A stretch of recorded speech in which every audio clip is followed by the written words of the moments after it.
Thank you so much, Bob, and I really am delighted now to start this lecture. And we do live by light, we humans. It's a powerful stimulant and guide. It shapes our behavior, both consciously and unconsciously, through our seeing and feeling. It wakes us up in this simulated dawn light. The light reflected from the objects, in turn, tells us what they are and informs us how we interact with them.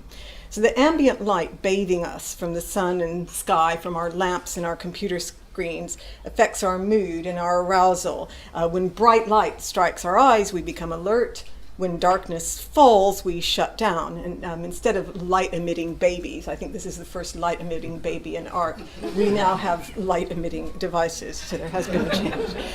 But what I want to talk about today is it's a deep duality in the way we respond to light, how we respond especially to variations in the spectrum of light, in the color of light. So how we respond to colors of objects, for example, as seen here in a typical marketplace, and how we respond to the color of light, as depicted, for example, here in Jan Both's image of an early morning. This is a deep duality because the way we see the colors of objects requires us to discard information about the color of light in order to recover constant colors of objects. And this was something that Monet did not do in his series paintings. He actually painted the color of light rather than discarding the color of light. So actually we see the dramatic changes in the illumination spectrum instead of the constant color of the stone, for example, here of Rouen Cathedral. He captured and exaggerated the changes in the illumination color. Yet to adapt to the environmental conditions, we must register and record the color of light. This duality is captured in two pathways, both of which originate in the eyes. We have the conscious visual pathway, which is carried to visual cortical areas of the brain, originating in the classical retinal ganglion cells, and I'll talk about those a little bit more in the retina. And we have a pathway that carries the light signal from a different class of retinal ganglion cells, which I'll also talk about later. And this pathway, although it carries a signal about light that has struck the eyes, actually does not convey any information about what we see, but it instead governs our biological rhythms, our arousal, and our mood. So we have two pathways which originate from the light signal captured in the eye. And I wanted to talk about these two pathways and how we probe their effects in the labs. So on an emotional level, colors and lights do affect us deeply. In the conscious visual pathway, we respond to colors. For example, we respond to this toadstool, recognizing its red color to carry a danger signal.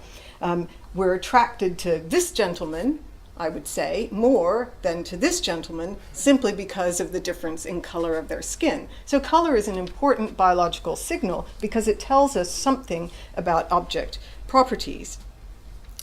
And visual artists, of course, use object color and light color both to pierce our limbic systems, our emotional systems. So Turner, for example, was obsessed with painting skies, partly because he had such an emotional connection to skies, because that's how he earned his money as a child. He would lie on his back, look at the sky, then paint the clouds and sell his paintings when he was a child. So. And I think in today's world, it's all the more important to understand our responses to light because of how rapidly the types of light we're exposed to are evolving. We live in a world where light is changing all the time, literally, figuratively, artificially, and naturally. We've evolved from conditions where we have been illuminated only by daylight, and then when we learn to manipulate fire by light and candlelight. But we've evolved to situations where we're exposed to many more types of artificial light. And the second reason why it's really important to understand our response to light is we're discovering in the world of biology new things about these different pathways originating in the eyes. And as a result of that, we should now be in a position where we can actually sculpt light spectra to influence everything from our sleep cycles, our mood, our alertness, our task performance, and the way colors look, and then in turn the way we respond to those colors. So, for example, already it's the case that other people are sculpting light spectra to influence our behavior. There are special lights used on meat counters which enhances the redness of meat. There are lights that enhance fruit colors, for example, and these are widely available commercially and used repeatedly in the everyday marketplace. Other lights have been tuned, for example, to optimize behavior. In this London restaurant here, the light becomes blue in the evening in order to create a bit of a buzz and keep people awake later at night.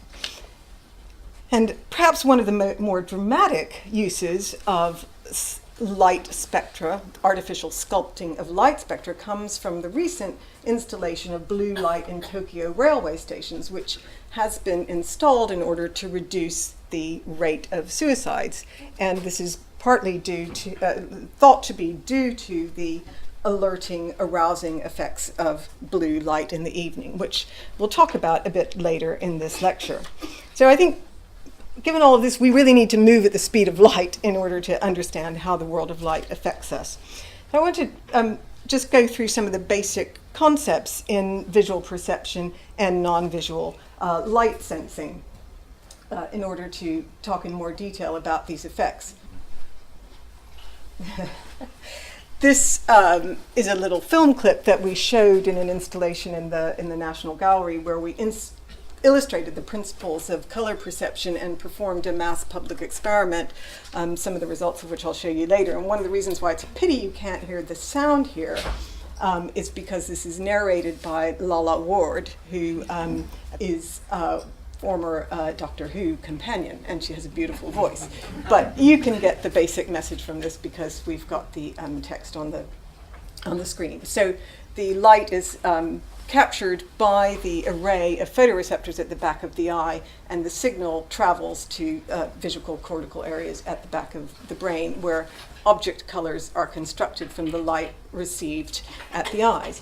The main photoreceptors responsible for object color vision are the short, middle, and long wavelength cones, which have spectral sensitivities which are overlapping but which peak in the short wavelength part of the spectrum, the blue cone, the middle, the green cone, and the long wavelength part of the spectrum, the so-called red cone. And these cone types are distributed differently at the back of the eye. So we tend to have many more red cones, long wavelength sensitive cones, than green cones, and we have very, very few short wavelength cones, and they're very sparsely distributed on the back of the eye. The new technique of adaptive optics allows people who have that very specialized equipment to actually image living retina and map the cone mosaic on the back of the eye, and these are samples of real cone mosaics from real individuals. But one point that little clip made was that colors are constructed in the brain. And this is a point that has been known for centuries, that colors are in fact subjective. They are not something out there. They're something made by the brain. They are a personal possession of each individual. Newton noted this. The rays of light, to speak properly, are not colored. They simply have the disposition to arouse a certain sense of color within us. So colors are actually made by processing the light signal that the eye receives. But the way the colors are constructed in our brains is in order to give us, enable those colors to provide a useful behavioral signal to us, so that we can use the colors that our brains construct to recognize properties of objects. For example, whether a banana is ripe or unripe, whether that's our coffee cup in the cupboard or that one. We use color in order to recognize objects and materials. In order to do that, we must have the phenomenon of color constancy, the ability to discard irrelevant changes in the illumination color in order to get at that invariant color of the object. Color constancy is what partly enables us to see these strawberries as red, and this is one of the latest illusions going around the internet. These strawberries appear to be red, even though the pixels of each strawberry are actually gray. And it's some of the mechanisms of color constancy which are underlying that perception. So let's talk a little bit about color constancy and what it is. So color constancy is what enables us to see the lemons in this fruit bowl painted by von Holzdunk as yellow, even when the painting is illuminated by blue light as it is here. And again, to see them as yellow when the painting is illuminated by white light. Although the light that's reflected to the eyes from that central lemon under the blue light is actually sufficient to change it into a line if it were seen under the white light. So we are effectively compensating for the color of the illumination and to recover the constant color of the object.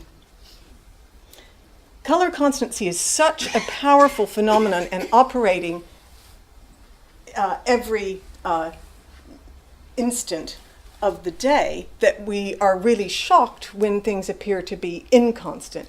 And this does happen, for example, in the natural world. For example, Uluru, or also called Ayers Rock in Australia, is known for its apparent dramatic changes in color. As the sun sets at night over a period of a few minutes, Uluru appears to change color. This is a series of photographs I took on an evening in Australia. They've just announced that from 2019 you're not going to be allowed to climb Uluru, so go now if you want to climb it, but it's better to look at it from a distance. This is an example of a seeming failure of color constancy in the natural world.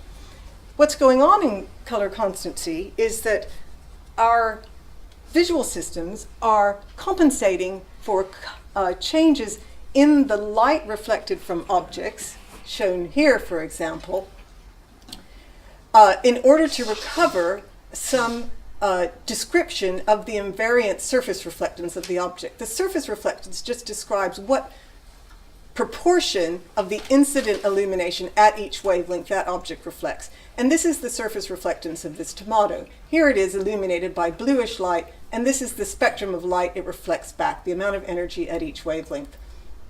Under a different light, the surface reflectance properties of the tomato stay exactly the same, but the light reflected from the tomato changes very much because the light shining on it changes. And yet we continue to see the tomato as red. So we're recovering something like its invariant inherent properties to tend to want to reflect more long wavelength light than others.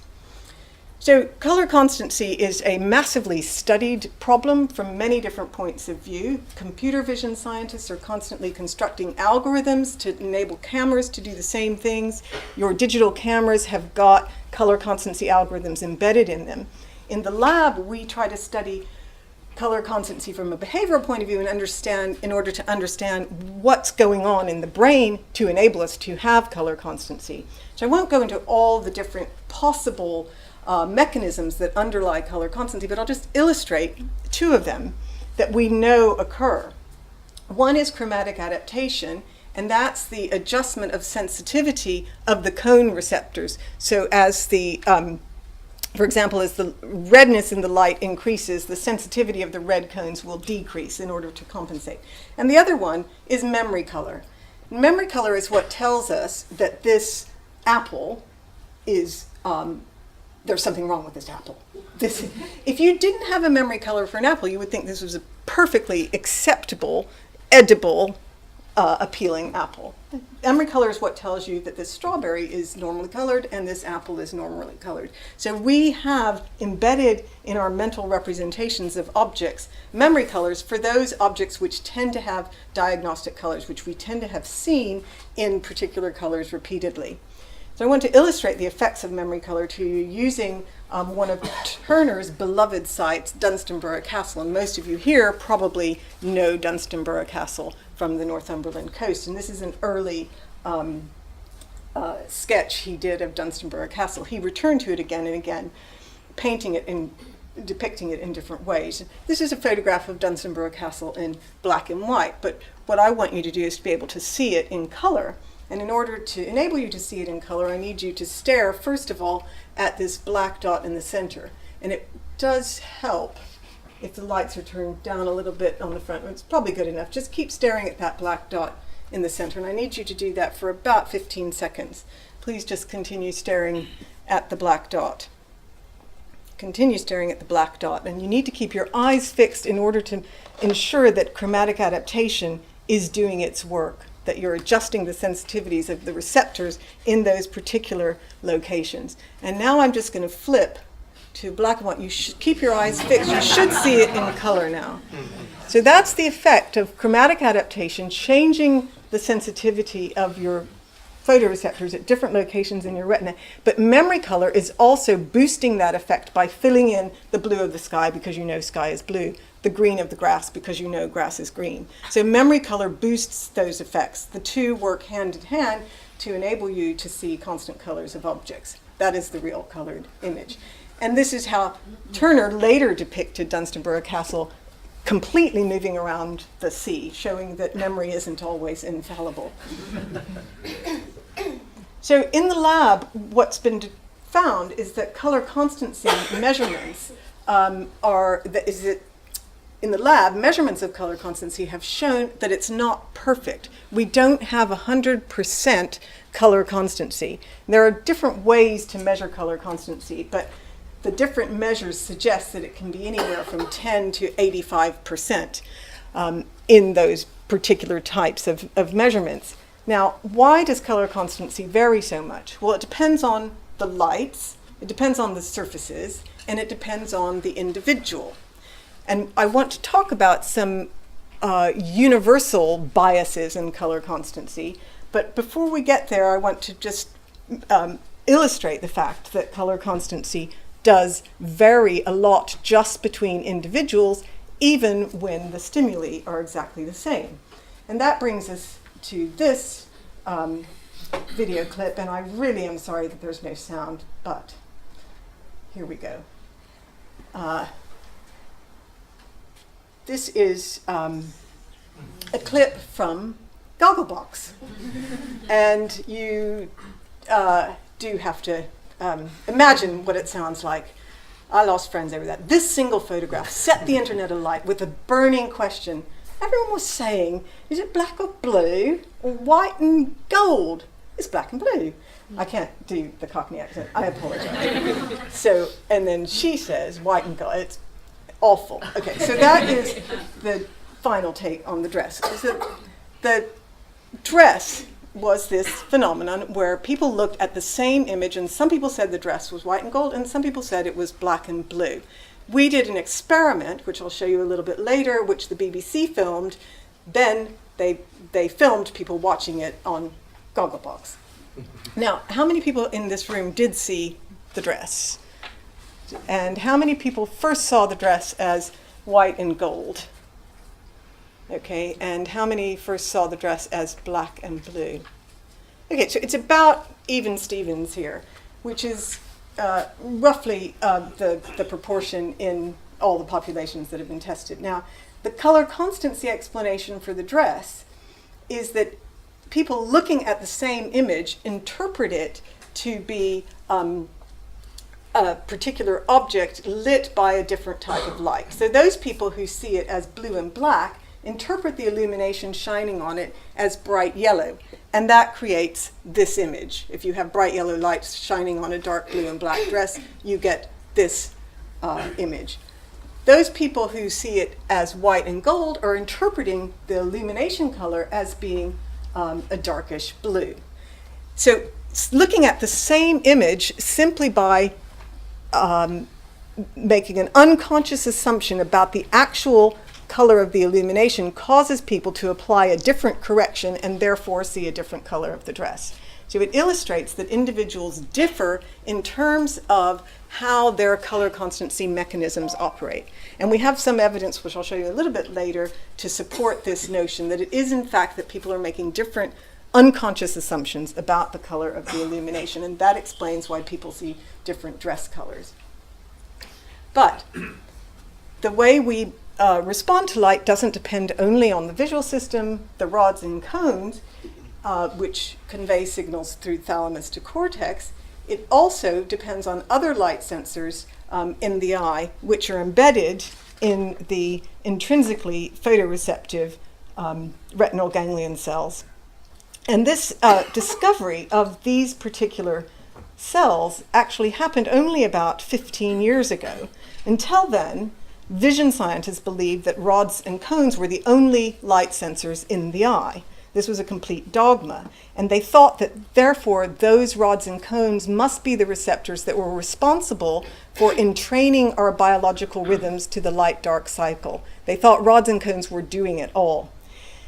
In fact, that although there had been some evidence, Charles Zeisler claimed in 1995 that a completely blind woman without any working rods or cones in her eyes was still able to respond to bright light. And people said, well, that's impossible. Nobody believed him. It was finally shown by creating 3 blind mice, mutant mice that had no rods or cones due to a particular directed mutation, that these mice could actually respond to light in an unconscious way.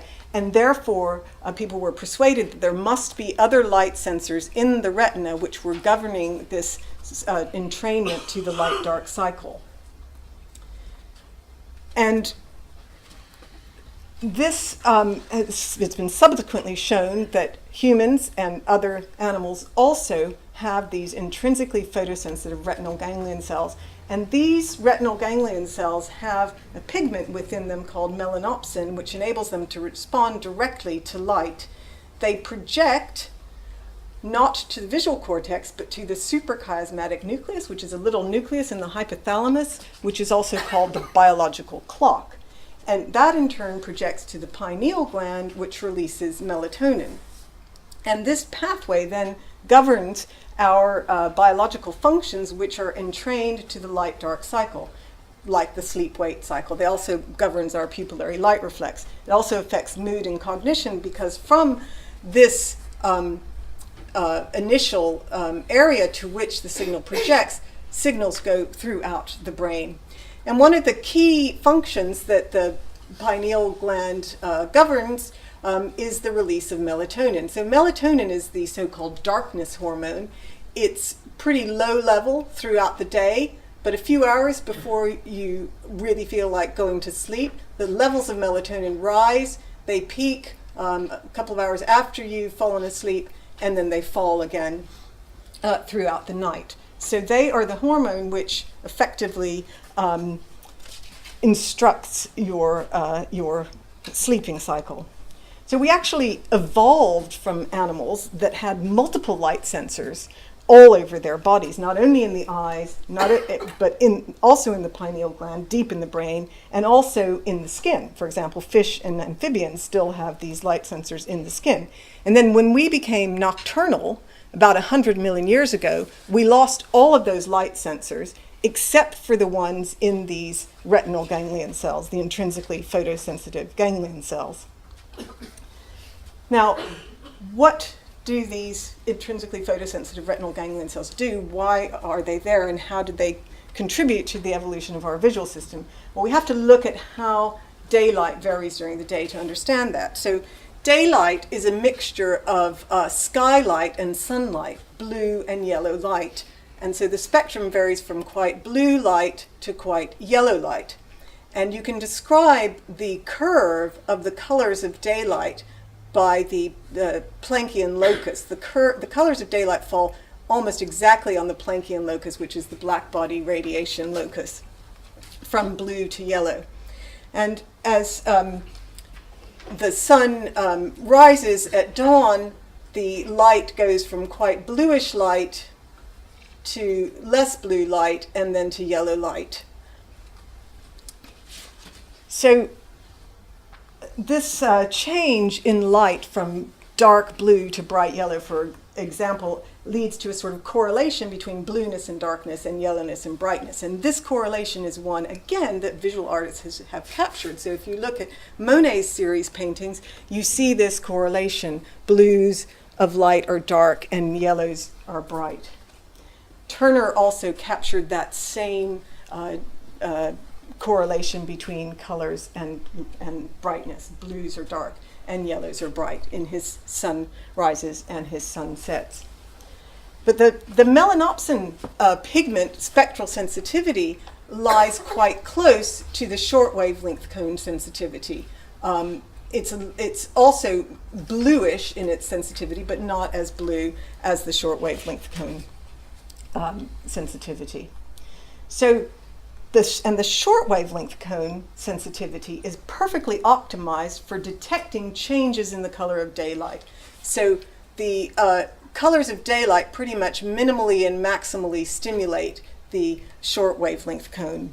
And so it seems that our visual system is optimized for detecting changes in the color of daylight.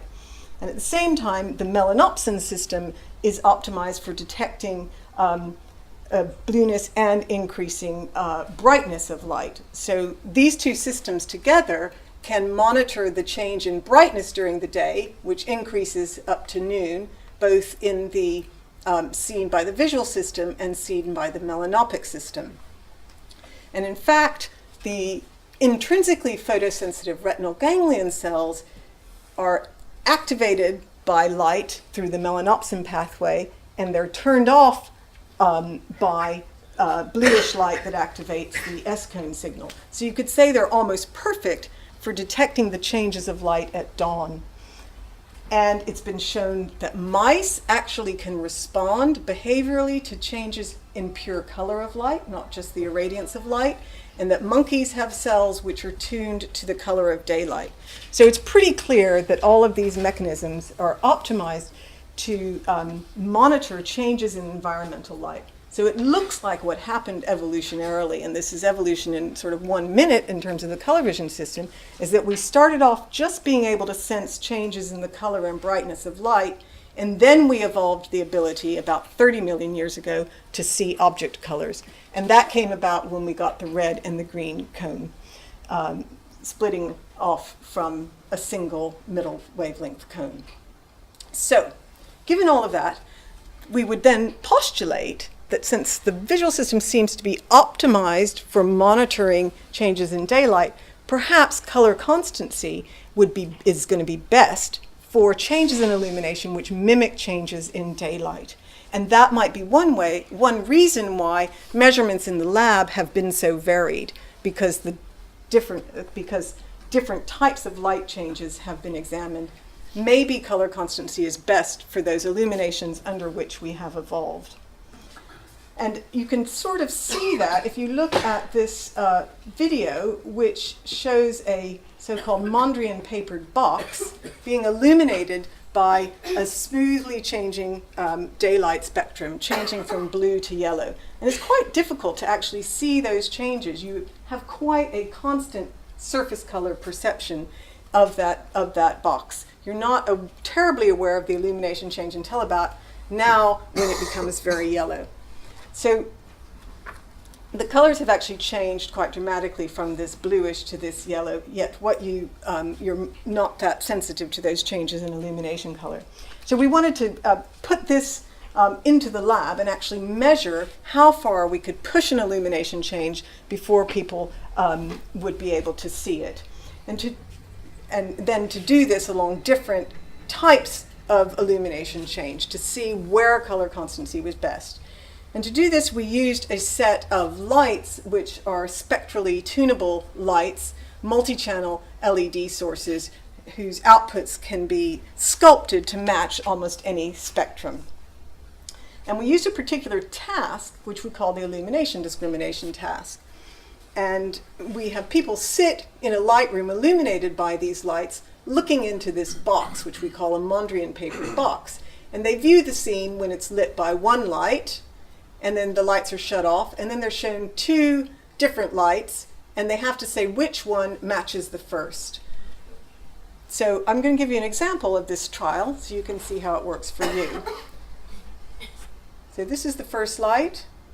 Remember that? 1, 2. Which best matched the target light? Second one. Excellent. So you all got that right. So we do the experiment by starting with a specific target light and then varying the comparison lights in a blue direction, yellow, green, or red in quantified steps away from that central point.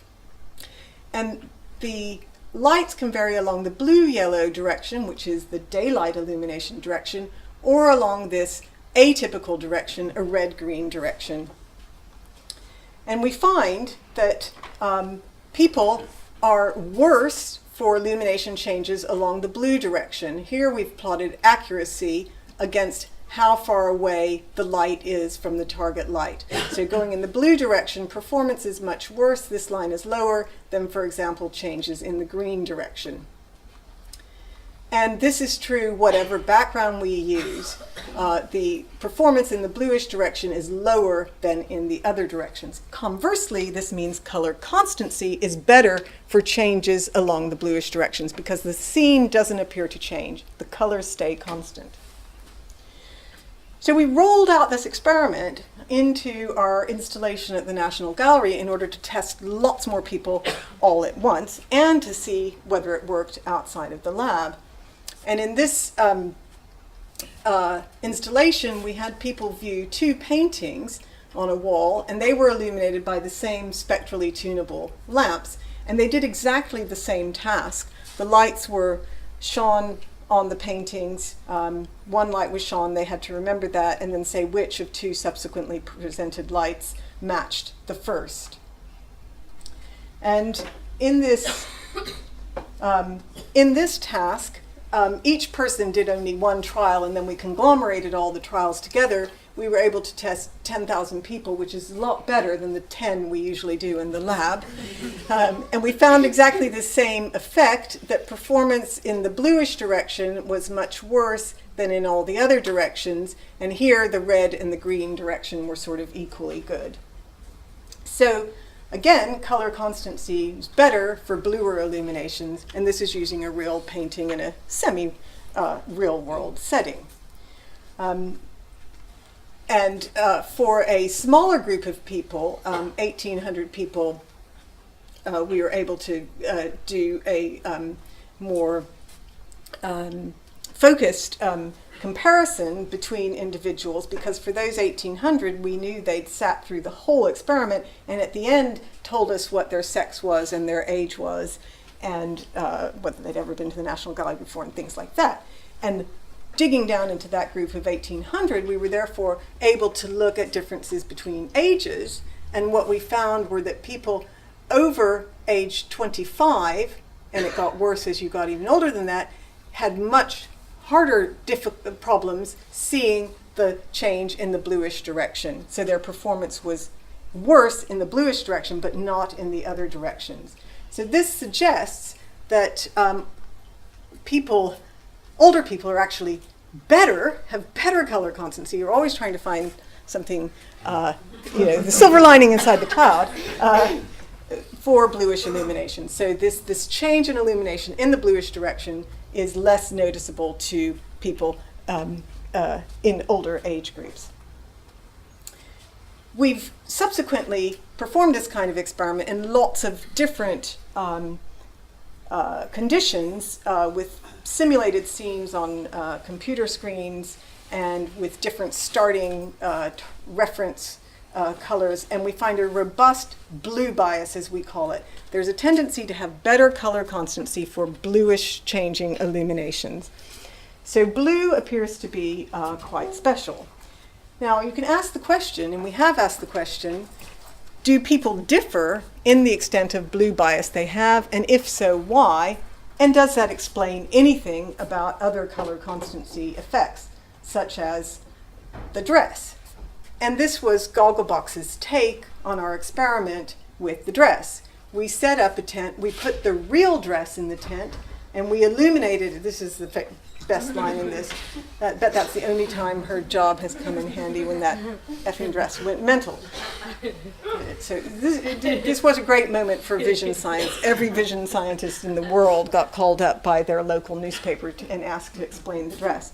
So we set the dress up in this tent, and we illuminated it by our tunable lamps in such a way that the lighting was ambiguous. We just mixed a blue and a yellow light, and people came in and looked at this dress, And some people said it's blue and black, and other people said it's white and gold. And this is actually the real dress now. So we've got the same phenomenon with the real dress as was seen with the photograph, just demonstrating that there is a big difference in the way individual brains interpret the illumination on an object. Why is this? Well, to probe the question a little bit more, we did color matching in the lab to the real dress and found that people's color matches to the different parts of the dress were hugely variable. So trying to match this disc to match that part of the dress, people's matches to it varied hugely. This is in color space. And their matches to, for example, the lace of the dress also varied hugely. Now the interesting thing, and this has been observed by various people, is that the colors of the dress fall on the daylight locus. They're basically sort of bluish, yellowish in the same way that daylight is bluish, yellowish. And individuals' color matches also scatter in such a way that they perfectly match the daylight locus. This is Rosa Lafer-Seuss's depiction of people's color matches. If they call the dress blue-black, these are the matches they choose. If they call the dress white-gold, these are the matches they choose. So people do make different matches to the dress when they say they see the dress differently. So their assumptions are actually influencing the color matches that they make. So we ask people to match the color of the illumination on the dress, not the color of the dress itself. And when we do that, we find that those people who tend to see the dress as white gold match the illumination color on the dress as being darker and bluer. And those people who tend to see the dress as blue-black match the illumination on the dress to be brighter and yellower. So that fits with the hypothesis that the reason why people see the dress differently is because they are making different assumptions about the color of the illumination on the dress. But it's all unconscious. It's not a deliberate, conscious reasoning about the color of the illumination, because here we're just asking them to adjust the color of a disc to be the same color as the light shining on the dress. And they tend to match it as more or less blue, in the same, correlating with the way they see the dress. Then we also asked people whether they were morning or evening types, in order to get a measure of what types of environmental light they're typically exposed to evaluate whether possibly this could contribute to this evidence for a difference in blue bias in the illuminations people assume. So the notion is that somebody who spends a lot of time under artificial light in the evening will be more exposed to more yellowish lights and will therefore tend to have a slightly more yellow bias than somebody who spends a lot of time in the morning to noon. And we did find a bit of a correlation between individual morning eveningness scores, so that those individuals who tended to have to be more evening types tended to call the dress blue-black, and those who tended to be more morning types tended to call the dress white-gold. So there was a correlation between the morning eveningness quotient score and their illumination matches. And a subsequent study has found a similar effect, that those people who tend to call the dress white-gold are those people who tend to be larks. So there might be a correlation between the illuminations people are exposed to and the illuminations they tend to assume as shining on the dress. I just wanted to point out that this dress has been around for a lot longer than we thought. So it is 7 o'clock now, and I do have another part of this lecture, but given that I started so late, and I go on just a little bit, I just wanted to talk briefly about the non-visual pathway and how we probe the non-visual pathway, the pathway that enables us to feel and follow the color of the light, as distinct from seeing and using object colors. And this relates to what we've all seen and heard a lot about in the press, the statement that light is a drug. It affects us more powerfully than some other drugs, and we need to be very careful in how we use it. And in particular, we need to monitor the way our children use light, given their vulnerability to disruption of their circadian phase. And conversely, this notion that blue-enriched light might actually be very effective in waking us up at certain times a day because of its melatonin suppression powers, because of the sensitivity of the Melanopsin pathway. These two phenomena have come together so powerfully that it's actually been proposed that teenagers using light-emitting devices at night should wear blue blockers, glasses which filter out the blue light. And one study, in fact, showed that the melatonin released in the brains of those individuals, as measured by salivary melatonin, is much higher when the individuals wear the blue blocking glasses while they're reading their devices at night than it is in individuals who don't wear the blue blocking glasses. So we wanted to address this question about whether it's the blueness or the brightness of the light that makes the most difference, given that there's a huge interaction between these pathways. You have the spectral sensitivity of the melanopsin overlapping the spectral sensitivity of the short wavelength cone. So how do you isolate the effects in the two pathways when any broadband light that you show is going to stimulate all of these receptors at the same time? And the IPRGCs receive direct input from the cone photoreceptors. So is it the color of the light? Is it the stimulation of the melanopsin? Or is it something else? So we just asked the question whether it's the blueness or brightness that matters most. How do they interact? And what's the trade-off between seeing objects and feeling the color of the light? And I'll just describe briefly one experiment we've done in which we traded off the brightness with the melanopic content of the light by creating particular light spectra which were either matched in terms of their visual brightness.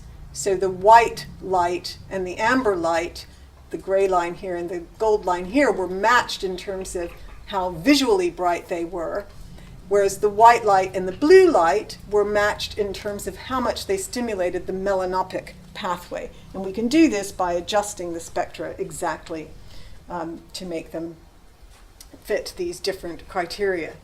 And then we stuck people in our light room at night for 4 hours and exposed them to these different light conditions. Each person came 4 times for 1 night each week over a period of 4 weeks and sat doing some questionnaires for us and performing some tasks.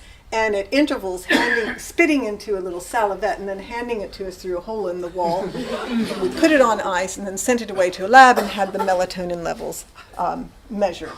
We also, just to make things really fun for people, made them wear a white boiler suit. The room is completely white, so we're sure that the only spectrum that their eyeballs are getting is the spectrum that's emanating from our tunable lamps. So this is what one bay of the room looks like under blue light, and this is what the bay looks like under white light.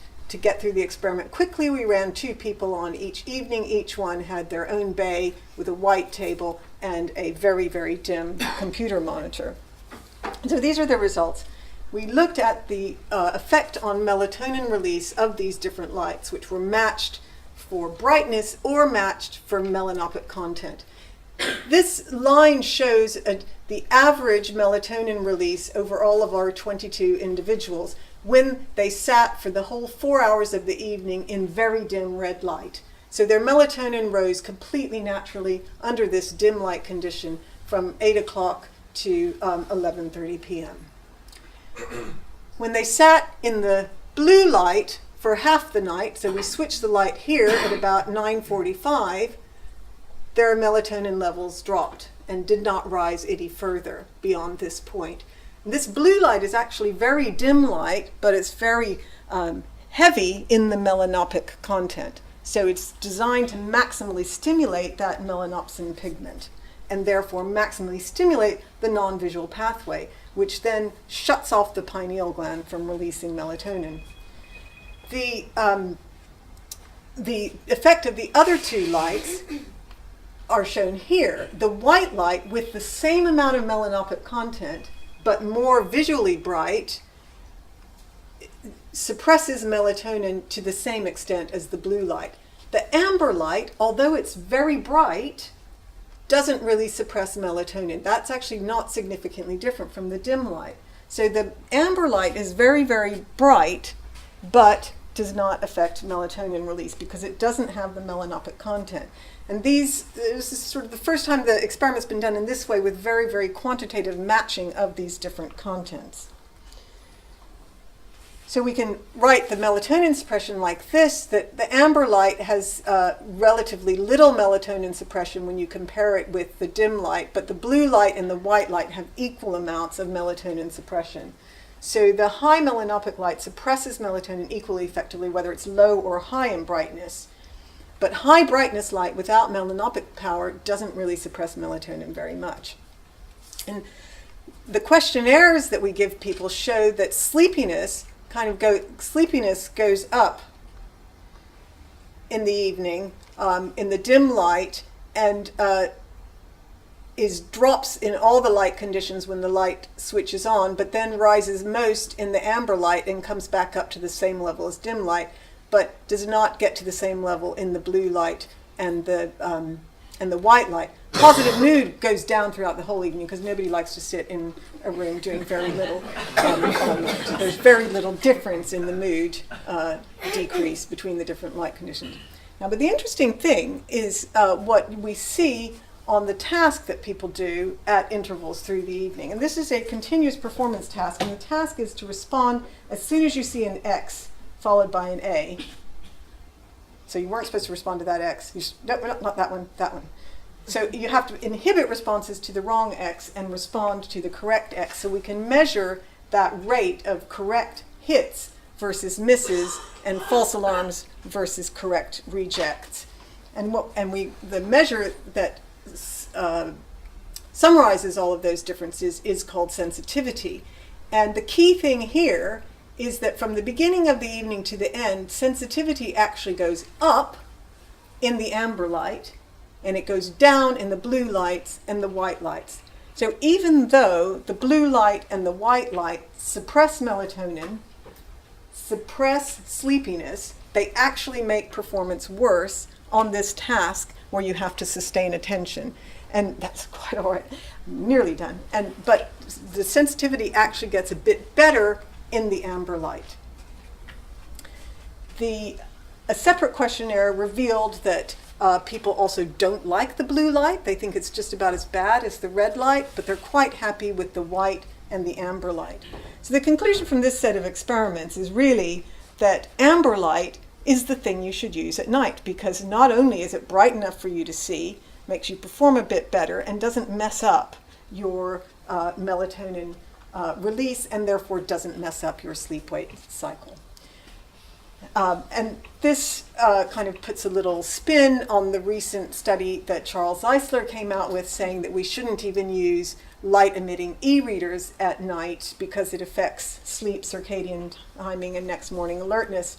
And this, I would argue, isn't really the case. You can look at your iPhone absolutely fine. The lux is so low there that it doesn't matter even if it's got short wavelength content. But anything brighter than a laptop, you should definitely make sure that you've got your amber backlight on instead of your blue light, because it depends on that. So the summary is that we're optimized to maintain constant object colors under bluish changes in daylight.